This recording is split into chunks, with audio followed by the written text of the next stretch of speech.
After we rest, we want to put Ryan to work. He doesn't have a mining task yet, so I assign him to follow Lee. Lee's jobs tab is on, so he will automatically return to mining with Ryan following behind. When Ryan is close enough, I highlight him, shift-click the node, and now both Lee and Ryan are auto-assigned to mine. Clicking the node shows you how many people can work it at once. This one's a two-person node. If we had someone else, they'd have to find another place to mine. If you're in sneak, your motion sensor turns red when someone sees you. Pause, find who's looking at you. You can left-click them from a distance, and their status and title will show up down here. If they chase you, drop everything but your food and medical supplies and run into the bar. They seem cool, I keep mining. And mining, and mining, and mining, and mining, and mining, and mining, and when I'm full up, I take us out of sneak, turn off jobs, and then I want to maximize Ryan's training to catch up to Lee. Ryan is encumbered and will become super encumbered if he also carries Lee, who is also encumbered. It's an encumbrance multiplier, so we pick Lee up and go for a jog. I shift right-click some waypoints and let Ryan get some auto exercise. His strength goes from 1 to 2 in no time. The green bar here is the progress meter. In just a few laps, he's up to 3 strength. This is training. This is Kenshi. And I'm a masochist when I play this game, so now it's Lee's turn to get some exercise. Shift right-click some waypoints, and now Lee goes for a run. Boom, strength 4. Now, we're going to both go to the bar and, while encumbered, practice sneaking. Ryan's got no experience in this, and Lee's going to show him the ropes. So we fail at sneaking around the bar and get better and better and better at it. Training, Kenshi. Then sell the copper to the bartender and back to mining. After you get enough copper and pick up enough trash, oh, what's this? We're being chased. We're going to pause, select us, and set a waypoint back to the bar. Run behind the bar like a bunch of cowards. Ryan's caught. I put us into block mode and hope the guards can come help us if we hold out long enough. Ryan gets beat straight through a wall and has to run around. He's intercepted at the front door, and by the time he gets in there, Lee is down. We're in defensive mode, so I run through and give him some heals, but the bar is overrun and I'm down. So, we get robbed, and Ryan is hit so hard he's beyond unconscious and dying. Lee is out cold. This is the problem with luring too many bandits into the bar too often. The guards weaken and get destroyed.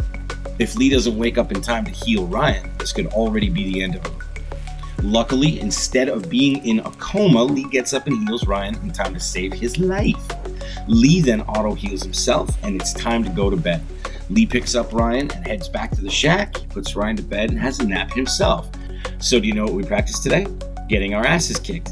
And now Lee's toughness is at 15. That's how hard he practiced getting his ass kicked today. Lee heals up Ryan, and Ryan is hungry and needs food, so Lee goes to sell some goods.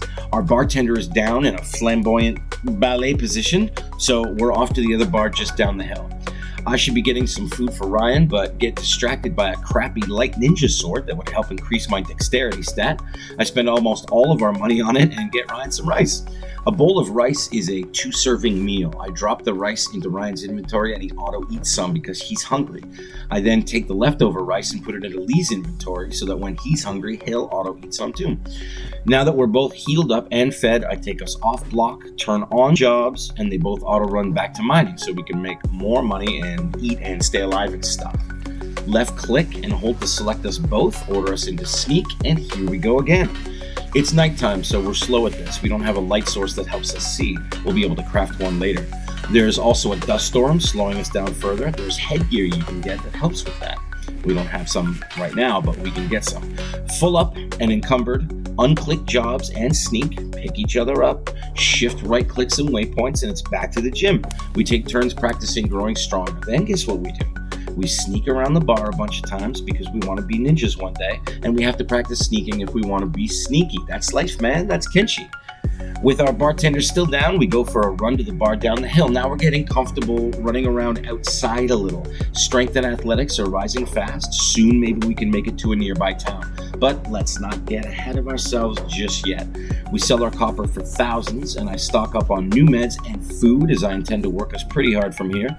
I click jobs and we auto run back to the copper node near the gates. When we get there, I put us into sneak for the motion sensor, and I get our asses back to work. Now you're getting the repetition, how to control this game, how to work it.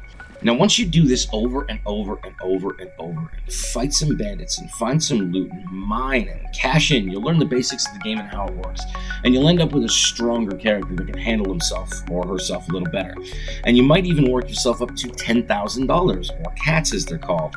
That's how much it costs to join the Shinobi Thieves in the Hub.